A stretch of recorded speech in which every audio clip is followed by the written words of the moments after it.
तत्सत्। श्रीमते रामचंद्राय नमः। ओम परमहंसास्वादित चरणकमलचिन्मकरन्दाय भक्तजनमानसनिवासाय श्रीरामचंद्राय नमः। वागीसायस्य वदने लक्ष्मीर्यस्य च वक्ष्यसि यस्यास्ति हृदये संवित् तं नृसिंहमहं भजे। विश्वसर्गविसर्गादि नवलक्षणलक्षितं श्रीकृष्णस्य परं धामं जगद्धाम नमामि तत्। प्रह्लाद नारद पराशर पुंडरीक भूयासंबरीश सुख सौनक भीष्मदलिभ्यं रुक्मङ्गदार्जुन वसिष्ठ विभीषणादीन् पुण्यानिमन् परम भागवतान् नमामि। श्री सीतानाथ समारंभं श्रीरामानन्दार्य मध्यमम् अस्मदाचार्य पर्यन्तं वन्दे श्री गुरु परम्पराम्।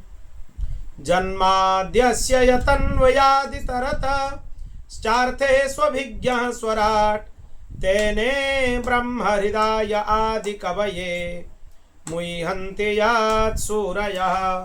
तेजो वारिमृदं यथा विनिमयो यत्र त्रिसर्गो मृषा धाम्ना स्वेन सदा निरस्तकुहकं सत्यं परं धीमहि। नारायणं नमस्कृत्य नरं चैव नरोत्तमं देवीं सरस्वतीं व्यासं ततो जयमुदीरयेत्। श्रीमन्नारायण नारायण नारायण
भगवान की, श्री अयोध्यानाथ भगवान की, श्री लक्ष्मी नारायण भगवान की, श्री उमा महेश्वर भगवान की, श्री सद्गुरुदेव भगवान की, श्री जगन्नाथ महाप्रभु की, श्री बलभद्र महाप्रभु की, श्री सुभद्रा माता की, श्री चक्रराज सुदर्शन भगवान की, श्री पुरुषोत्तम मास महामहोत्सव की, श्रीमद् जगत गुरु आद्य रामानंदाचार्य भगवान की, श्री गोस्वामी तुलसीदास जी महाराज की, चंद्रकला अवतार श्रीमत् स्वामी श्री अग्रदेवाचार्य जी महाराज की, श्रीमत् स्वामी श्री मलुग देवाचार्य जी महाराज की, श्री पहाड़ी बाबा जी महाराज की, श्री भक्तमाली जी महाराज की, श्री सद्गुरुदेव भगवान की,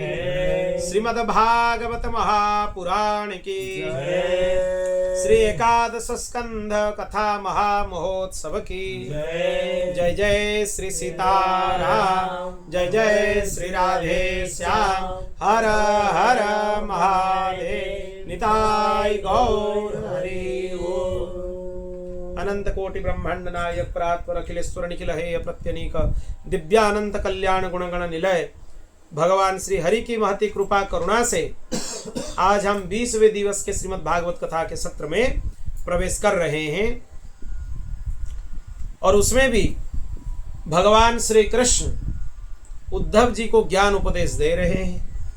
कल हम लोगों ने चर्चा किया क्रिया योग का, भगवान के नित्य पूजन विधि का स्मरण किया। आज परमार्थ निरूपण आदि जो अंतिम विषय है श्री कृष्ण उद्धव संवाद में, उसका थोड़ा बहुत चर्चा करेंगे।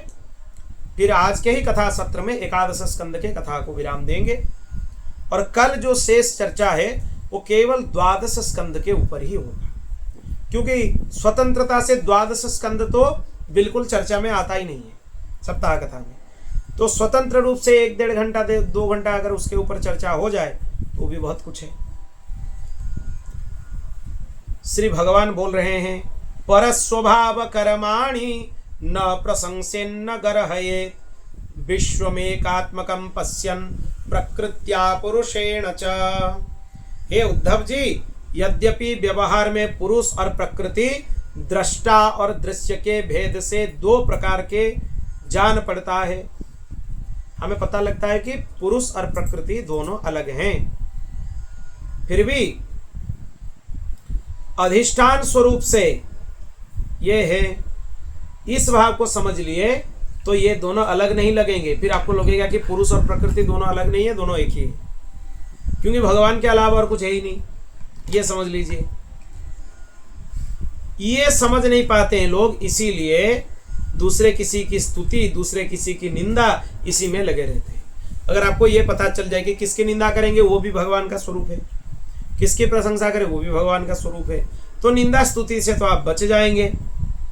और सर्वदा अद्वैत दृष्टि रखनी चाहिए, ये भी भगवान उपदेश कर रहे हैं। इस चीज में अगर आप निंदा स्तुति से बचना चाहते हैं तो आपको अद्वैत भावना रखनी होगी कि हमारे आराध्य के अलावा और कुछ है ही नहीं। इसमें कोई संप्रदाय का भेद नहीं है, ये सबके लिए है। अगर यह भाव आप मन में नहीं रखोगे फिर आप उपासना नहीं कर सकते हो, व्याघात उत्पन्न होगा उसमें। जो दूसरे की कर्मों की प्रशंसा अथवा निंदा करते हैं वह अपने परमार्थ के पथ से च्युत हो जाते हैं, गिर जाते हैं। स्पष्ट लिखा हुआ है, देखिए, दोनों, किसी की प्रशंसा कर रहे हो तो भी गिरोगे, इस मार्ग में नहीं चल सकते हो। किसी की निंदा कर रहे हो तो भी गिरोगे। श्लोक भी बोल देता हूं, सुन लो, इसको अंकित कर लो। भगवान बोल रहे हैं, परस्वभाव कर्माणि यह प्रशंसति निंदति, दोनों बताया, यह प्रशंसति निंदति, जो प्रशंसा कर रहा है या निंदा कर रहा है, सो आसु भ्रस्यते स्वार्थ दसत्य अभिनिवेशतः, वो द्वैत के अभिनिवेश में फंस जाता है, भ्रम में फंस जाता है, वो उससे आगे नहीं बढ़ पाता है, फिर उससे परमार्थ या अध्यात्म का कोई चीज बन नहीं सकता। आपके जीवन में आप खूब पानी भर लो, घड़ा मान लो अपने जीवन को, और उसमें एक बहुत बड़ा बड़ा 2 छेद है, एक छेद है निंदा और दूसरा छेद है प्रशंसा। अब कितना भी पानी भर लो, 2 छेद निंदा और प्रशंसा से सभी पानी आप निकाल दो, फिर कुछ मायने रहा आपका पानी भरने का, कोई मूल्य रहा? पानी तो आप रख नहीं सके।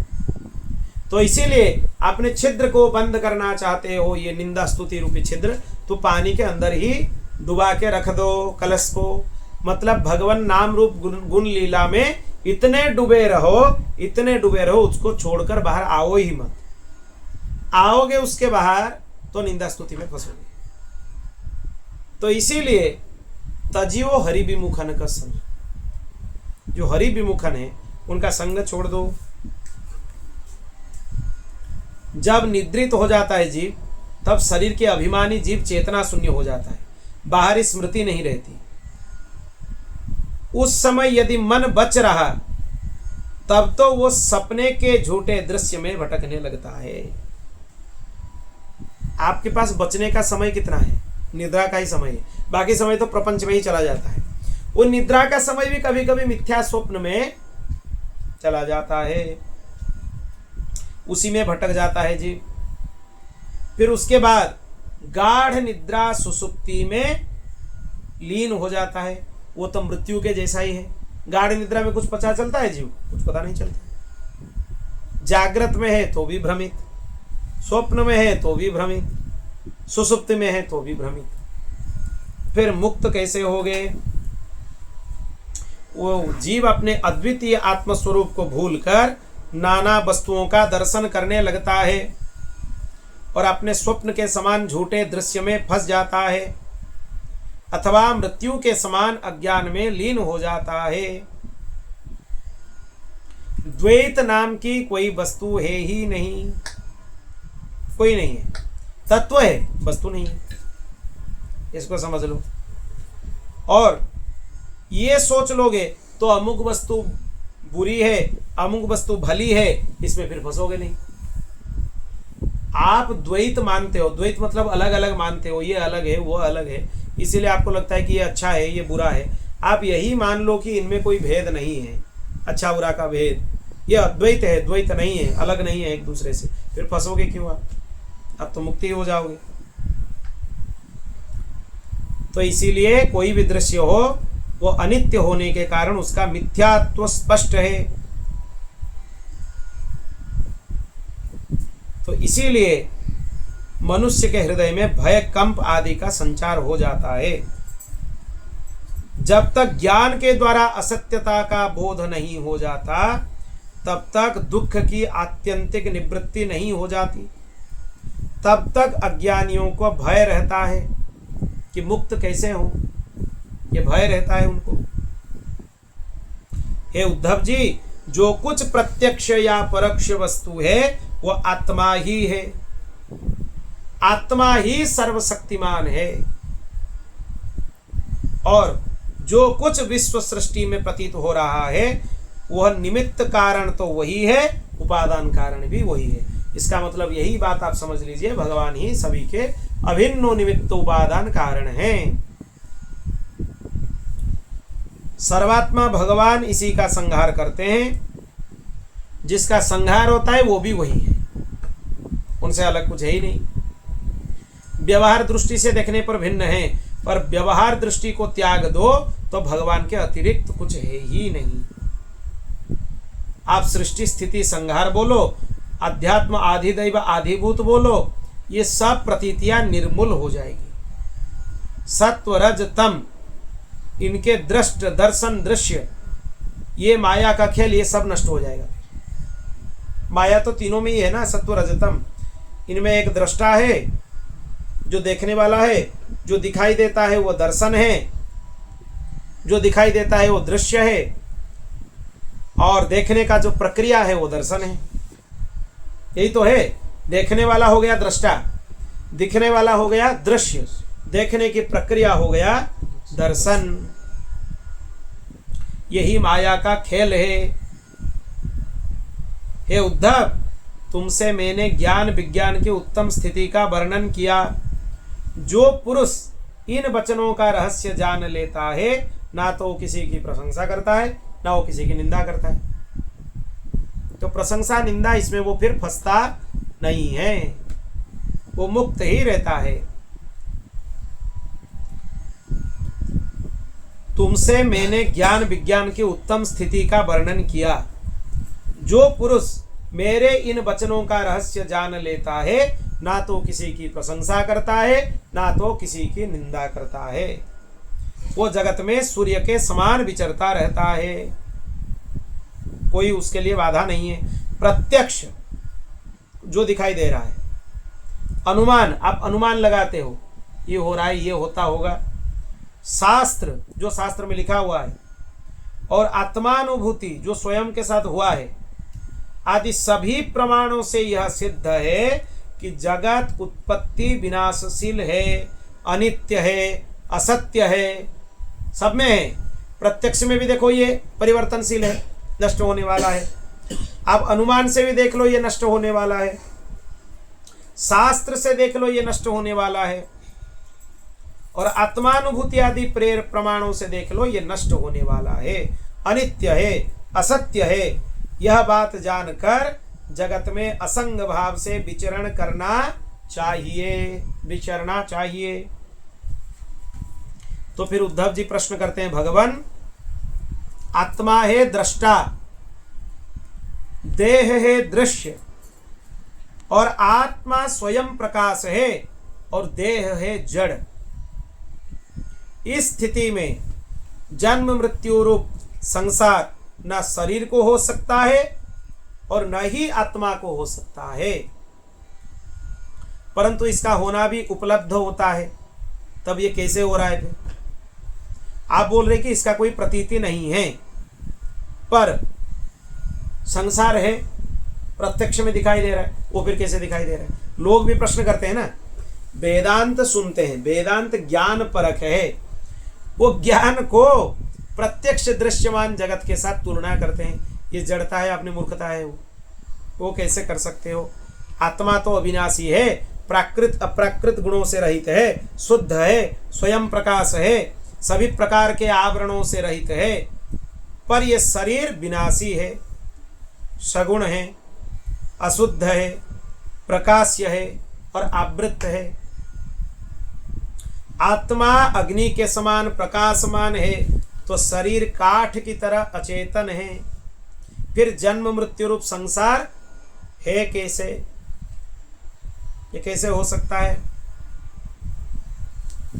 भगवान बताए, उद्धव, संसार का अस्तित्व नहीं है, पर जब तक देह, इंद्रिय और प्राण के साथ आत्मा की संबंध भ्रांति है, तब तक पुरुष को यह संसार सत्य जैसा प्रतीत होता है। असल में संसार है नहीं, संसार सत्य भी नहीं है, पर यह पुरुष को प्रतीत होता है कि संसार सत्य है। वो क्यों होता है? वो इसीलिए होता है, वो देह, इंद्रिय, प्राणों के साथ आत्मा के संबंध का भ्रांति पाल रखा है,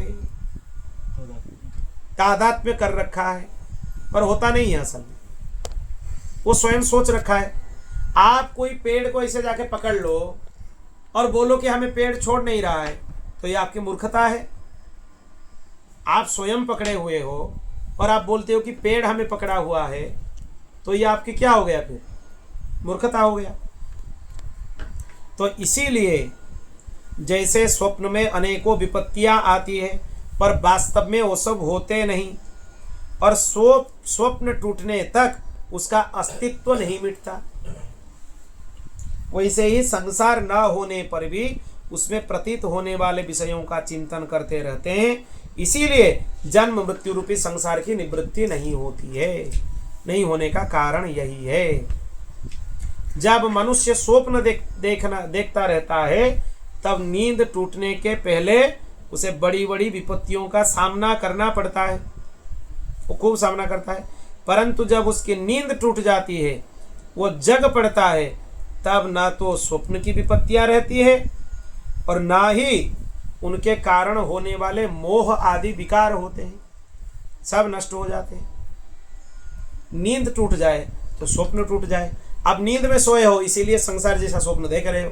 कैसे नींद में सोए हो? मोह निशा सब सोवनहारा, देख ही स्वप्न अनेक प्रकारा। तो स्वामी जी बता दिए, मोह नशा में आप सो रहे हो, इसीलिए स्वप्न दिखाई दे रहा है। आप सोओगे नहीं तो स्वप्न ही नहीं देखोगे। तो संसार आपको सत्य प्रतीत इसीलिए हो रहा है, आप संसार का स्वप्न देख रहे हो, और स्वप्न मिथ्या ही होता है। तो इसीलिए उद्धव, अहंकार ही शोक, हर्ष, भय, क्रोध, लोभ, मोह, स्पृहा और जन्म मृत्यु का शिकार बनता है। आत्मा से तो इसका कोई संबंध है ही नहीं। जब देह, इंद्रिय, प्राण और मन में स्थित आत्मा अभिमान कर बैठता है, उन्हें ही अपना स्वरूप मान लेता है, तब तक उसका नाम जीव है। जीव कब तक है? जब तक आप मान बैठते हो कि देह, इंद्रिय, प्राण, मन ये हमारे ही स्वरूप हैं, यही हमारे स्वरूप हैं, तब तक आप जीव हो। उस सूक्ष्माति सूक्ष्म आत्मा की मूर्ति है, गुण और कर्मों का बना हुआ लिंग शरीर। ये गुण कर्म का शरीर है। उसे ही कहीं सूत्रात्मा कहा जाता है, कहीं महतत्व कहा जाता है, उसके और भी बहुत सारे नाम हैं। वही काल रूप परमेश्वर के अधीन होकर जन्म मृत्यु रूप संसार में इधर उधर भटकता रहता है। वास्तव में मन, वाणी, प्राण और शरीर अहंकार के ही कार्य हैं। ये चारों, मन, वाणी, प्राण, शरीर, यह तो निर्मूल, परंतु देवता मनुष्य आदि अनेक रूपों में इनकी प्रतीति होती है चारों तरफ। मननशील पुरुष उपासना की शान पर चढ़कर ज्ञान की तलवार को अत्यंत तीखी बना लेते हैं और उसी के द्वारा ये अहंकार को नष्ट कर देते हैं। नहीं तो अहंकार को नष्ट करना इतना सरल नहीं है। आत्मा और अनात्मा का विवेक होना बहुत जरूरी है। विवेक नहीं होने से द्वैत मिटता नहीं है। तपस्या के द्वारा अंतःकरण को शुद्ध करो, उसके लिए शास्त्र का श्रवण करो, कथा सुनो। कथा सुनने से अंतःकरण पवित्र हो जाएंगे। इनके अतिरिक्त श्रवणानुकूल युक्तियां, महापुरुषों के उपदेश, इन दोनों से अविरुद्ध स्वानुभूति इनका प्रमाण है। सबका सार यही निकलता है कि इस संसार के आदि में जो था तथा अंत में जो रहेगा, जो इसका मूल कारण और प्रकाशक है, वही अद्वितीय उपाधि शून्य परमात्मा बीच में है।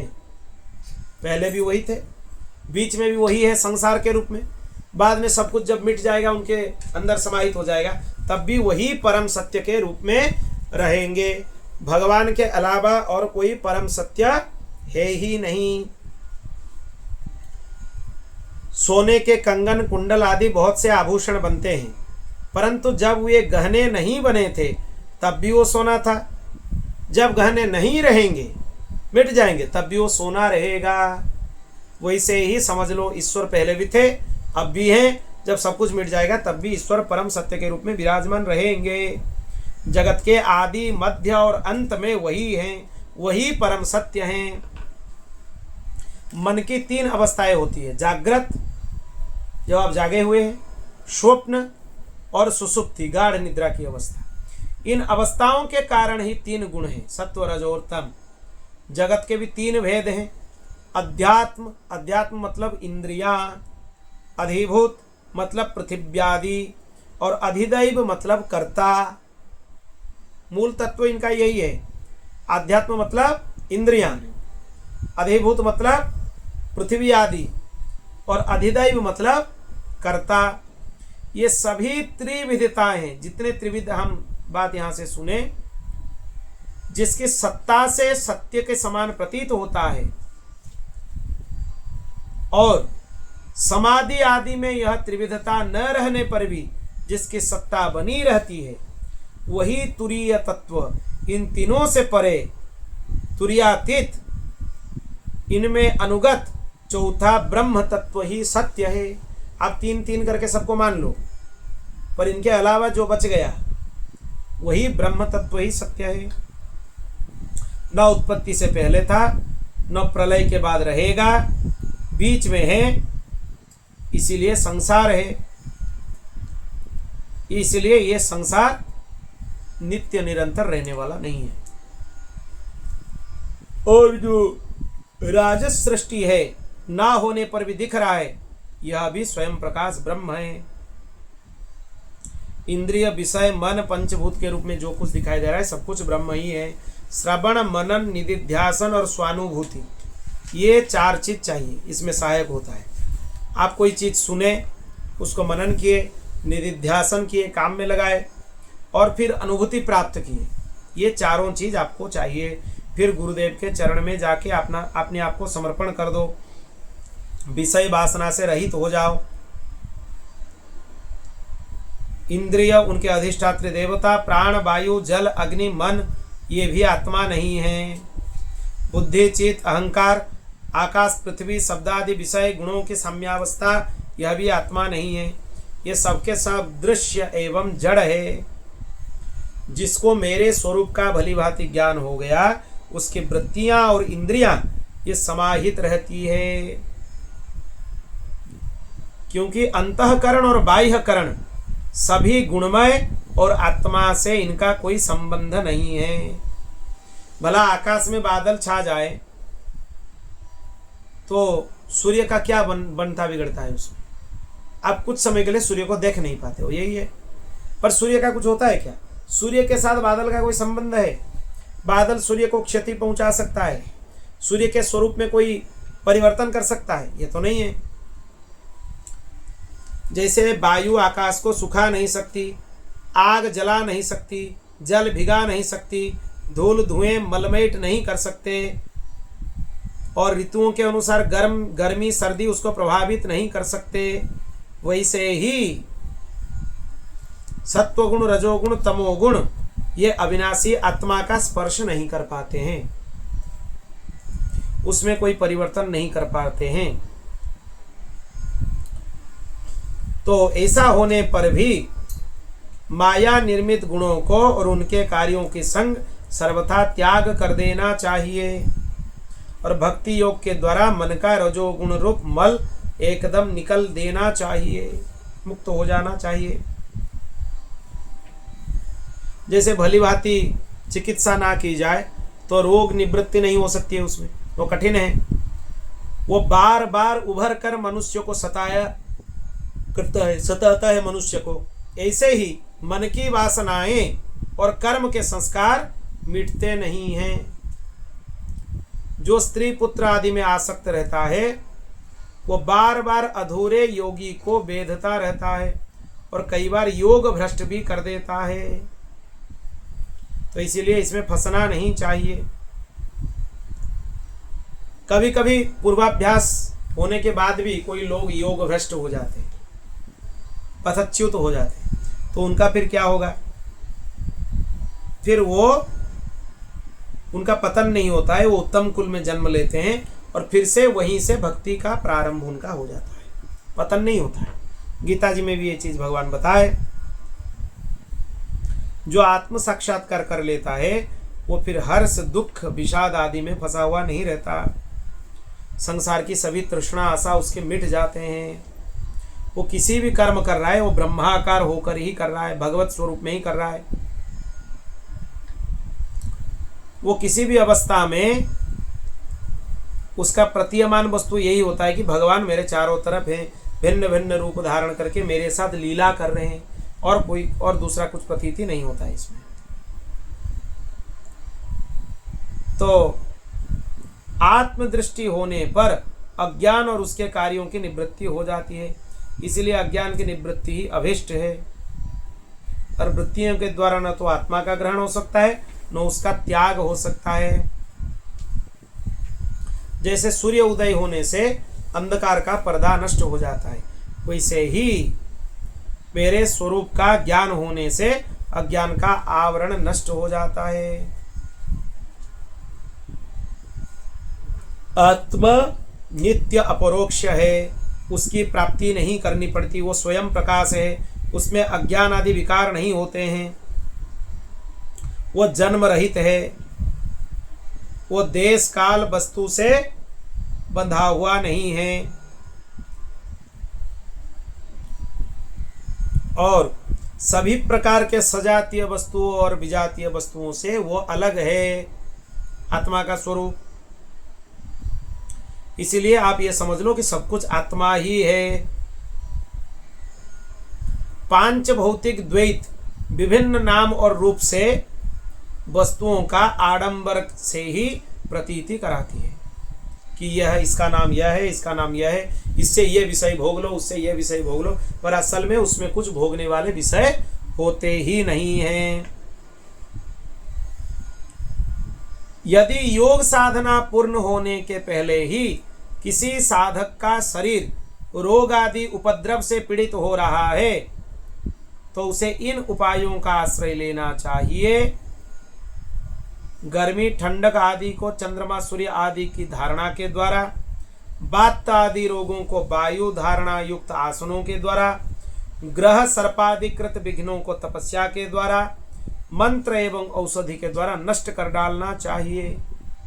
काम क्रोध आदि विघ्नों को मेरे चिंतन के द्वारा, भगवत चिंतन द्वारा, नाम संकीर्तन द्वारा नष्ट कर देना चाहिए, तथा पतन की ओर ले जाने वाले दंभ मद आदि विघ्नों को महापुरुषों की सेवा के द्वारा दूर कर देना चाहिए। भगवान ये भी उपाय बताए दिए। देखो कोई विविध उपायों से शरीर को सुदृढ़ रखते हैं, युवावस्था में स्थिर करके अणिमा आदि सिद्धियों के लिए योग साधन करते हैं, परंतु बुद्धिमान पुरुष ऐसे विचार का समर्थन नहीं करते हैं, क्योंकि ये तो व्यर्थ प्रयास है। वृक्ष में लगे हुए फल के समान इस शरीर का नाश तो होना ही है, क्यों बेकार उसका प्रयत्न करोगे। यदि कदाचित बहुत दिनों तक निरंतर और आदर पूर्वक योग साधना करते रहते हो, उसमें भी संतोष नहीं करना चाहिए, सर्वदा मेरे प्राप्ति के लिए प्रयत्न करना चाहिए। आप ये मत समझो कि हम बहुत कर लिए, ये समझोगे तो फंस जाओगे। प्रयत्न निरंतर करना चाहिए भगवत प्राप्ति के लिए, नित्य निरंतर। जो साधक भगवत आश्रय लेकर भगवान के द्वारा बताए गए योग साधन में संलग्न रहता है, उसको कोई बाधा विघ्न उसको डिगा नहीं सकता, उसकी सारी कामनाएं नष्ट हो जाती है। बोल भक्तवत्सल भगवान की जय, शरणागत वत्सल भगवान की जय। उद्धव जी बताए, भगवान जो अपने मन बस में नहीं कर सकता है, उसके लिए आपके द्वारा बताई गई योग साधना बहुत कठिन है। आप कुछ सरल मार्ग बताइए। अधिकांश योगी मन को एकाग्र करने में बहुत चेष्टा करते हैं, पर मन को एकाग्र नहीं कर पाते बहुत चेष्टा करने के बाद भी। तो इसीलिए जो आपके चरण कमलों का आश्रय ले लेता है, माया उसका कुछ बिगाड़ नहीं पाता, वो सब कुछ पा लेता है। तो इसीलिए ये जो मार्ग आप बताए बहुत कठिन लग रहा है, आप कुछ सरल मार्ग हो तो उसका उपदेश करें। आप सबके हितैषी है, सबके सुहृद है। आप अपने अनन्य शरणागत सेवकों को अपने कृपा से उनका निर्वाह करते हो। बलि आदि का निर्वाह किया, राम अवतार ग्रहण करके प्रेम बस वानरों से भी मित्रता का निर्वाह किया। तो इसीलिए आप सबके प्रियतम हैं, सबके स्वामी हैं, सबके आत्मा हैं। अपने बलि प्रहलाद अपने भक्तों को जो कुछ दिया, उसे जानकर ऐसा कौन पुरुष होगा जो आपके भक्ति को छोड़ सकता है। आप तो भक्ति करने वाले को सब कुछ दे देते हैं। हम लोग आपके चरण कमलों के रज के उपासक हैं। तो क्या करें जिससे पाप ताप सब कुछ मिट जाए, वह हमें बताइए। सुखदेव जी बताते हैं, परीक्षित, भगवान श्री कृष्ण ब्रह्मादि ईश्वरों के भी ईश्वर हैं। वे ही सत्व रज आदि गुणों के द्वारा ब्रह्मा विष्णु और रुद्र का रूप धारण करके इस सृष्टि में उत्पत्ति स्थिति आदि के खेल करते हैं, वही सब कुछ करते हैं। जब उद्धव जी अनुराग भरे चित्त से यह प्रश्न किया, तब उन्होंने मंद मंद मुस्कुराकर बड़े प्रेम से उत्तर दिया। क्या उत्तर दिया? उद्धव, तुम्हें मैं भागवत धर्म का उपदेश कर रहा हूं, जिसको जानने से मनुष्य संसार रूपी दुर्जय मृत्यु को जीत लेता है। मेरे भक्त को चाहिए, कुर्यात् सर्वाणि कर्माणि मदर्थम सनकै स्मरन् मयि अर्पित मनश्चित्तो मद्धर्मात्म मनोरतिः। मेरे भक्त को चाहिए कि उसका सारा कर्म वो करे और मेरे लिए ही करे, दूसरे किसी के लिए नहीं। और धीरे धीरे उनको करते समय मेरा स्मरण अभ्यास बढ़ाए। कुछ ही दिनों में उसके मन और चित्त मुझ में समर्पित हो जाएंगे। उसके मन और आत्मा मेरे ही धर्मों में रम जाएंगे। कितना सरल मार्ग है। देखो, अपना काम करो, पर ये सोच लो कि ये काम हम किसी के लिए नहीं करें, हम भगवान के लिए करें। ये सोच लो पहले, फिर काम करते हुए भगवत स्मरण निरंतर आपका चलता रहे, फिर आप मुक्त हो जाओगे। मेरे भक्त साधुजन जिस पवित्र स्थानों में निवास करते हैं, उन्हीं में रहे, और देवता असुर अथवा मनुष्यों में जो मेरे अनन्य भक्त हों, उनके आचरणों का अनुकरण करें।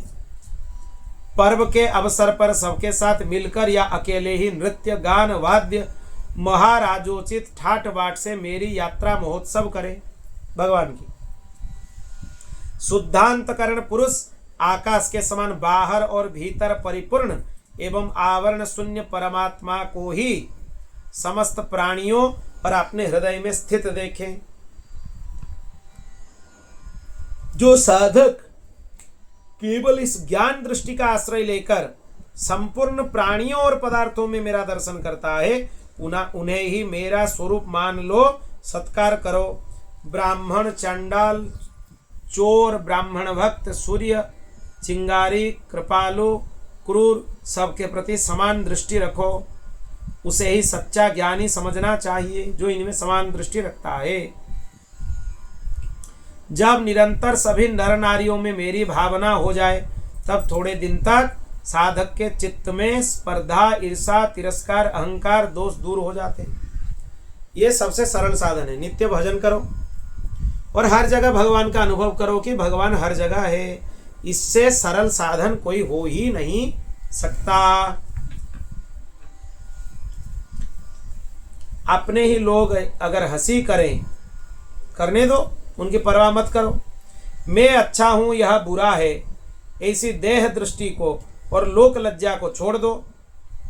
कुत्ते, चांडाल, गो और गधे को भी पृथ्वी पर गिर कर साष्टांग दंडवत प्रणाम करो। प्रणवे दंडवत भूमा वस्व चंडाल गोखरम। उनको भी भगवत स्वरूप मानकर प्रणाम करो। जब तक समस्त प्राणियों में मेरी भावना, भगवत भावना सिद्ध ना हो जाए तब तक मन, वाणी, शरीर से सभी संकल्पों और कर्मों के द्वारा मेरी उपासना करते रहो। ये उद्धव जी को बता रहे हैं। इस प्रकार सर्वत्र आत्मबुद्धि ब्रह्म बुद्धि का अभ्यास किया जाए तो थोड़ी ही दिन में सर्वत्र भगवत दर्शन होने लगेगा। यह अंतिम उपदेश है, कोई साधारण चीज नहीं है। ये सभी संशयों से निवृत्त हो जाओगे, सभी संसार दृष्टि से भी बच जाओगे। इतना अगर ठीक से कर लिए तो। बोल भक्तवत्सल भगवान की जय।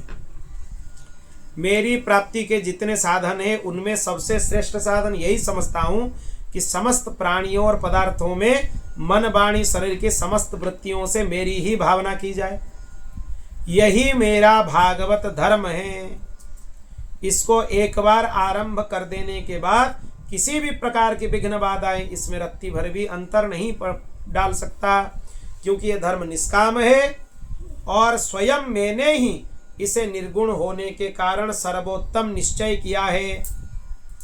भागवत धर्म में अगर किसी प्रकार की त्रुटि पड़नी है तो उसमें इस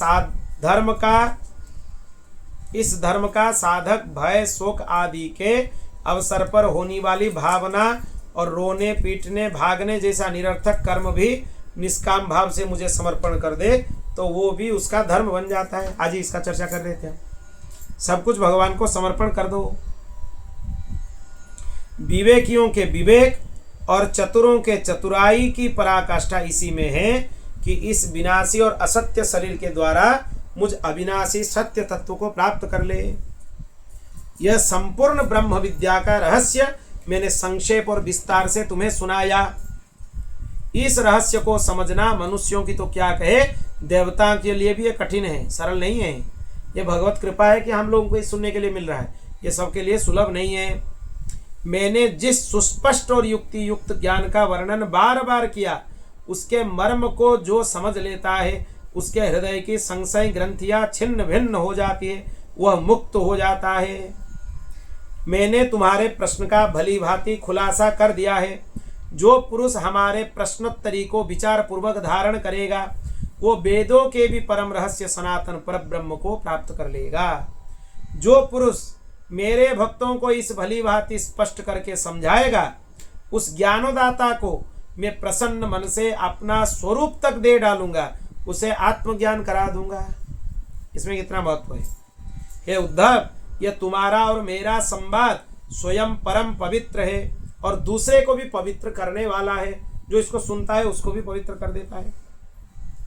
जो प्रतिदिन इसका पाठ करेगा, दूसरे को सुनाएगा, वो इस ज्ञान दीप के द्वारा दूसरों को मेरा दर्शन कराने का कारण पवित्र बन जाएगा।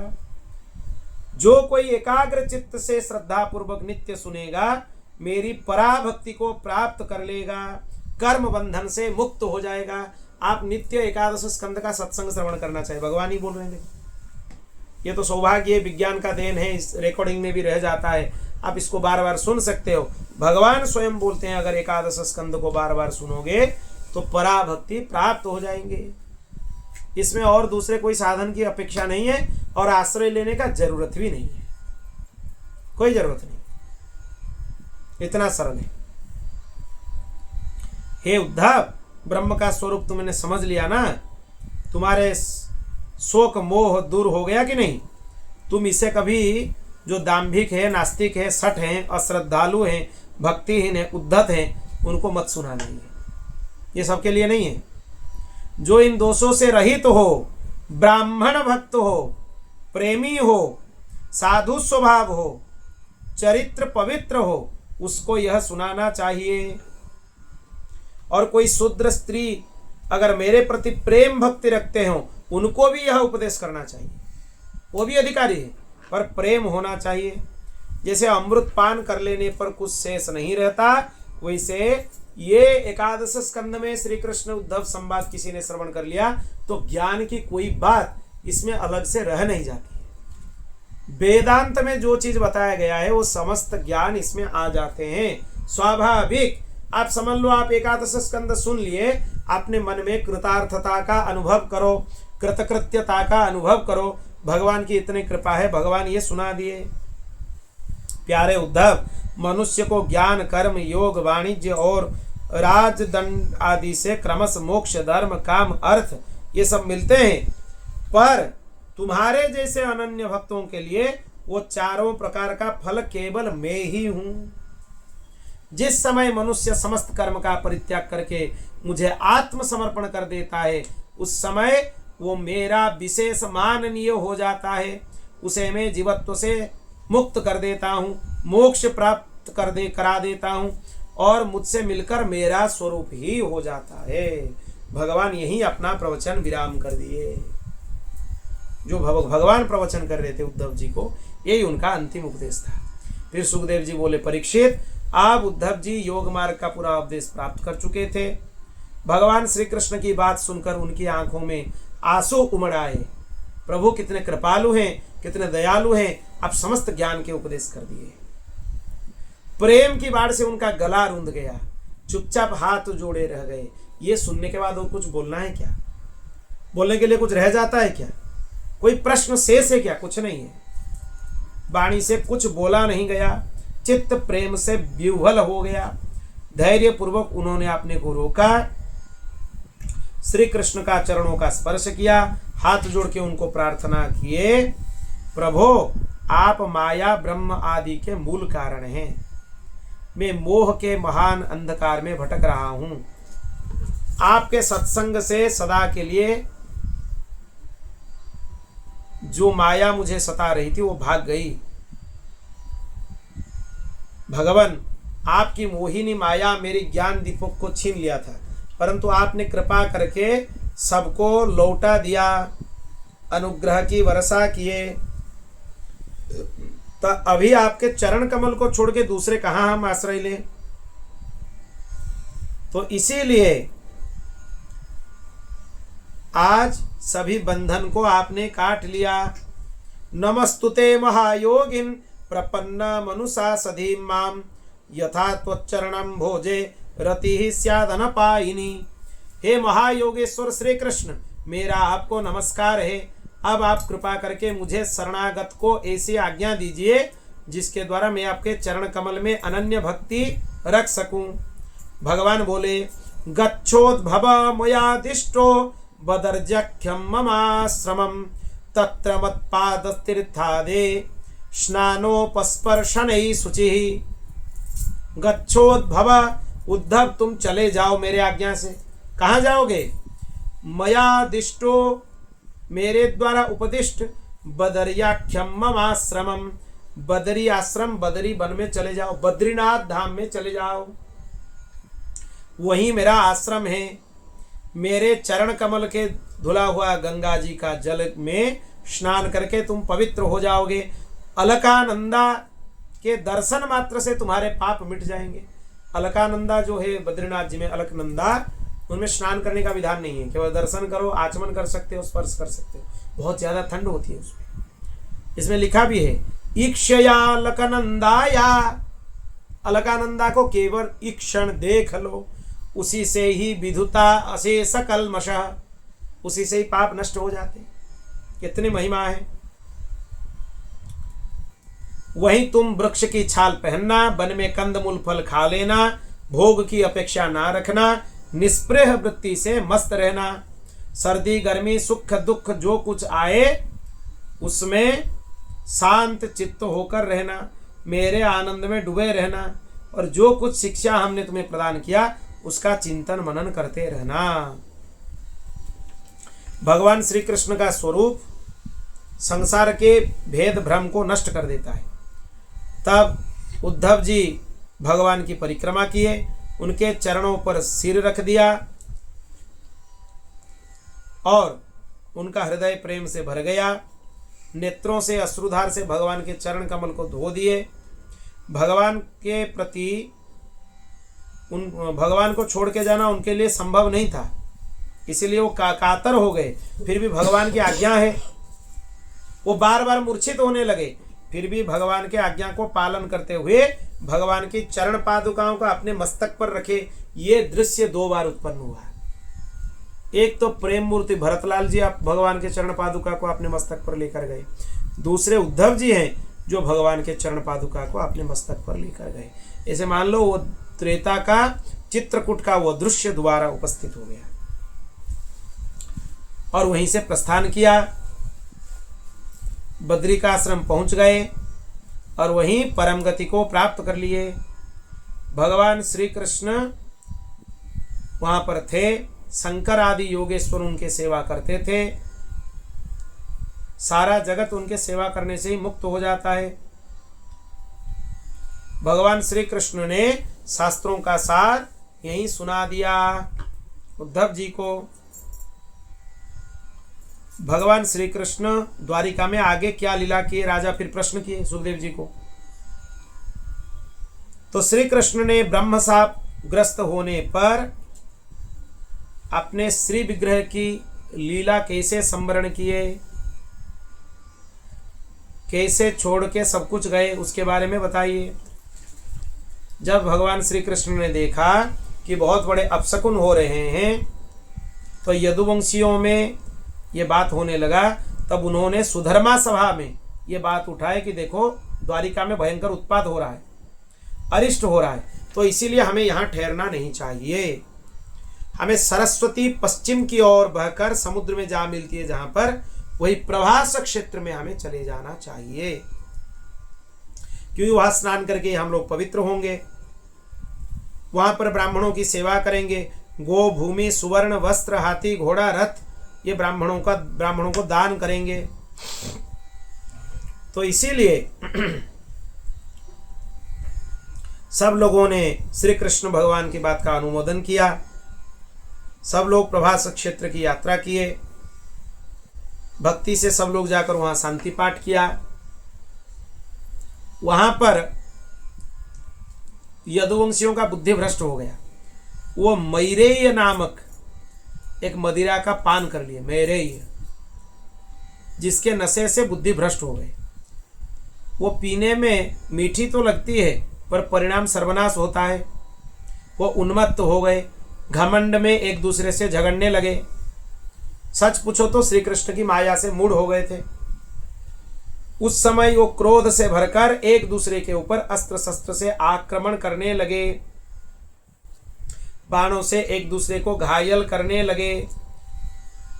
प्रद्युम्न सांब से, अक्रूर भोज से, अनिरुद्ध सात्यकी से, सुभद्र संग्रामजीत से, ऐसे एक दूसरे से युद्ध करने लगे। जितने थे सबका नाम कितना गिनाए, सब लोग वहीं पे युद्ध करने लगे। उनके धनुष टूट गए। तो उसके पास में समुद्र के उस पार एरका नाम की एक तीक्ष्ण घास थी, उसको उखाड़कर उसमें युद्ध करने लगे थे। वो खड्ग के जैसी तीक्ष्ण थी, एरका नाम की घास। वज्र के समान कठोर मुद्गरों में परिणत हो गई वो घास। उसी से ही वो अपने ऊपर एक दूसरे के ऊपर प्रहार करने लगे। भगवान श्री कृष्ण और बलराम जी भी क्रोध में भरकर युद्ध भूमि में इधर उधर विचरने लगे। मुट्ठी की मुट्ठी एरका घास उखाड़कर उन्हें मारने लगे। वो मुदगर की समान चोट कर रही थी। ऐसे ही भगवान के माया से संपूर्ण यदुवंशी एक दूसरे से लड़कर नष्ट हो गए, सब नष्ट हो गए। बलराम जी समुद्र तट पर बैठकर एकाग्र चित्त से परमात्मा के स्वरूप का चिंतन कर रहे थे। उस समय वह अपने आत्मा को आत्मस्वरूप में स्थित कर लिए और वो भी अपने लीला संवरण कर लिए बलराम जी। और पृथ्वी माता की भार भी हल्का हो गया, इतने यदुवंशियों का नाश हो गया। जब भगवान श्री कृष्ण देखे कि मेरे बड़े भैया बलराम जी भी चले गए परम धाम में, तो एक पीपल के पेड़ के नीचे चुपचाप धरती में बैठ गए। वो चतुर्भुज स्वरूप धारण कर लिया था, प्रकाशमान हो रहा था उनका स्वरूप। मुख कमल पर हास्य था, गले में बनमाला लटकी हुई थी, शंख चक्र गदा आदि आयुध धारण किए थे। उनके चरण कमल का जो तलवा है वो रक्त कमल के जैसे लाल लाल चमक रहा था। जरा नामक एक बहेलिया वो मूसल के बचे हुए टुकड़े को अपने बाण के सामने लगा लिया था। उसे दूसरे भगवान का लाल लाल तलवा हरिण के मुख के समान जान पड़ा। वो बाण से भगवान के चरण कमल को बींध दिया। जब पास आया वो देखा, अरे ये तो स्वयं चतुर्भुज पुरुष हैं, भगवान हैं। वो भय से कांपने लगा, भगवान के चरण पर मस्तक रख के गिरकर प्रार्थना करने लगा। बोला, ये अनजाने में हमने पाप कर दिया, आप हमें क्षमा करें। आपके स्मरण मात्र से मनुष्य का अंधकार नष्ट हो जाता है, मैंने आपको ही नष्ट कर दिया, मैं महापापी हूँ, आप अभी मुझे मार डालिए। हे प्रभु, हे भगवान, आप हमें क्षमा कीजिए। भगवान बोले, हे जरा तू डर मत, उठ, तूने मेरे मन का काम किया, हम जो सोच रहे थे वही तुमने पूरा किया है। भगवान श्री कृष्ण तो अपनी इच्छा से ही शरीर धारण करते हैं।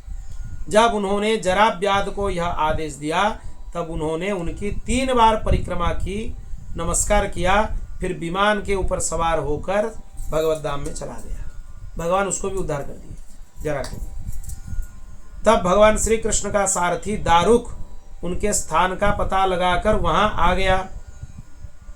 तुलसी गंध से पता लग गया कि भगवान कहाँ हैं। भगवान श्री कृष्ण को देखा, पीपल के नीचे आसन लगाकर बैठे हैं। उसके नेत्रु से आंसुओं की धारा बहने लगे, भगवान के चरणों में गिर गया, बहुत भगवान को प्रार्थना करने लगा। और जब वो चला गया उसके पीछे पीछे भगवान के आयुध भी चले गए। दारुक भी आश्चर्य हो गया। अब भगवान बोले, दारुक तुम द्वारिका चले जाओ, वहां जदुवंशियों के पारस्पर संहार, भैया बलराम की परम गति और मेरे स्वधाम गमन की बात सबको बोल दो।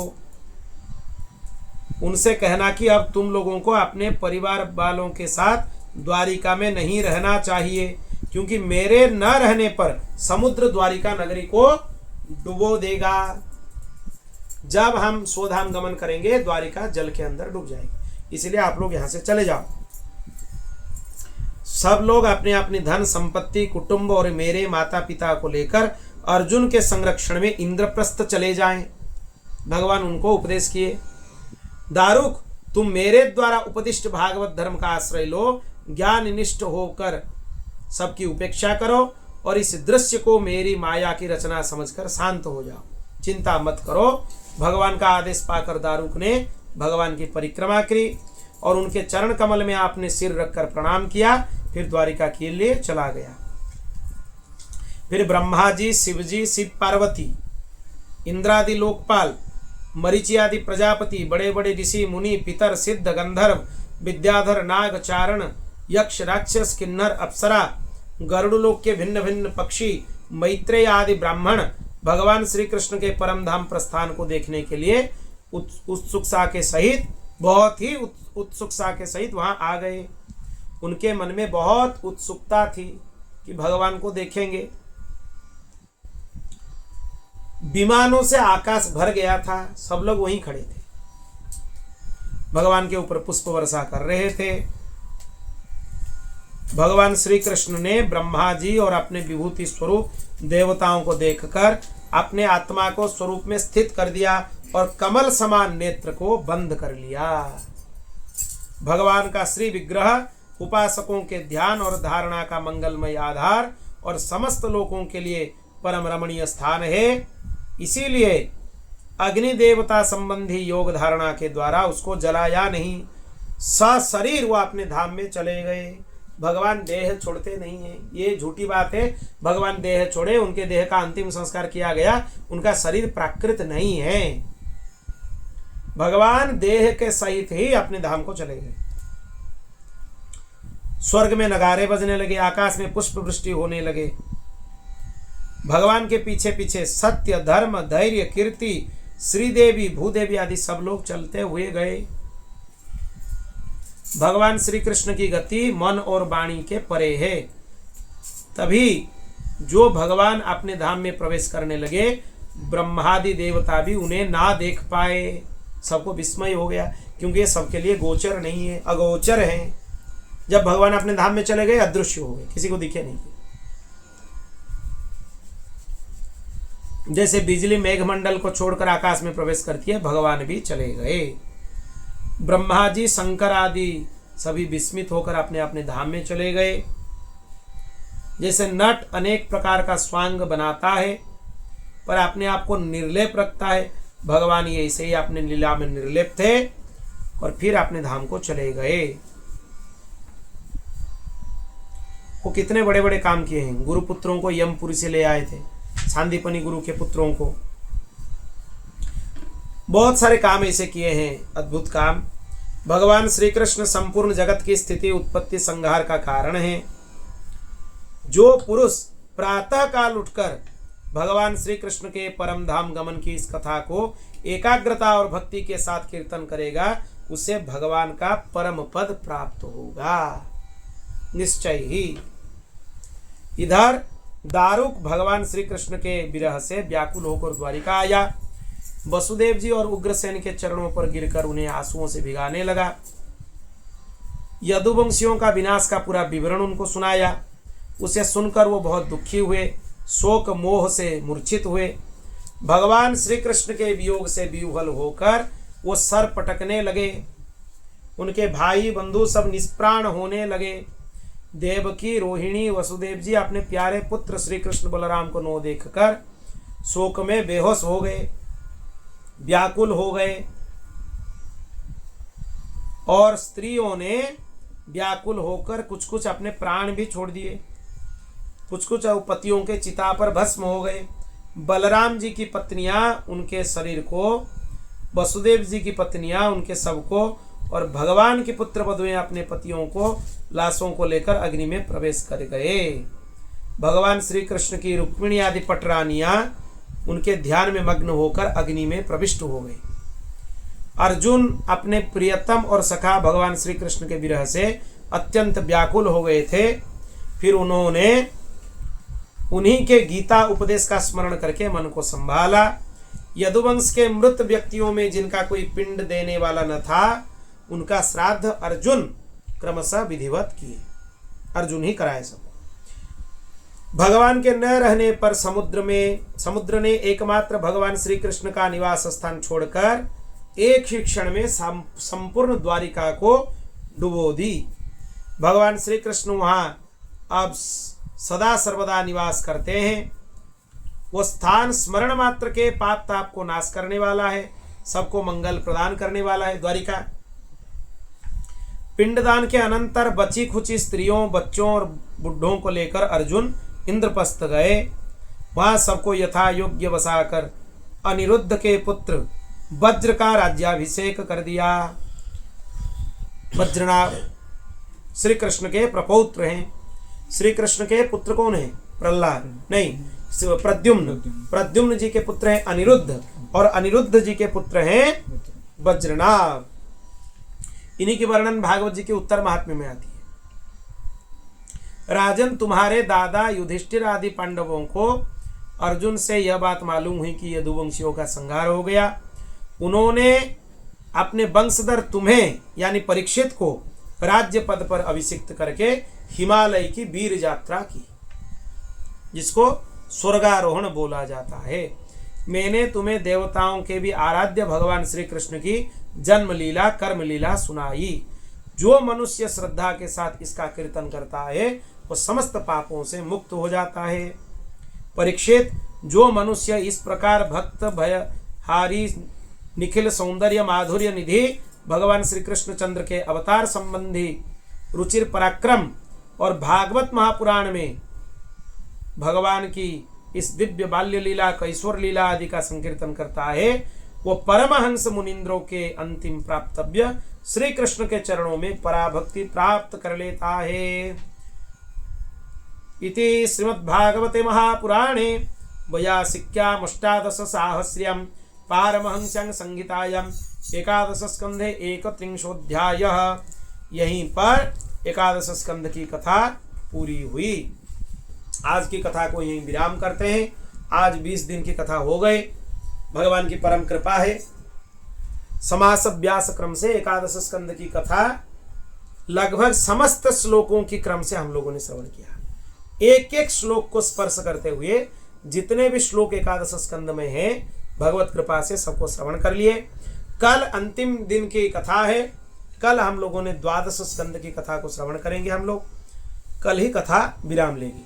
बोल भक्तवत्सल भगवान की हरि शरणम हरि शरणम हरि शरणम हरि शरणम।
पूर्णमिदं पूर्णात् पूर्णमुदच्यते पूर्णस्य पूर्णमादाय पूर्णमेवावशिष्यते। हरि ओम शांति शांति शांति। श्री कृष्णार्पणमस्तु।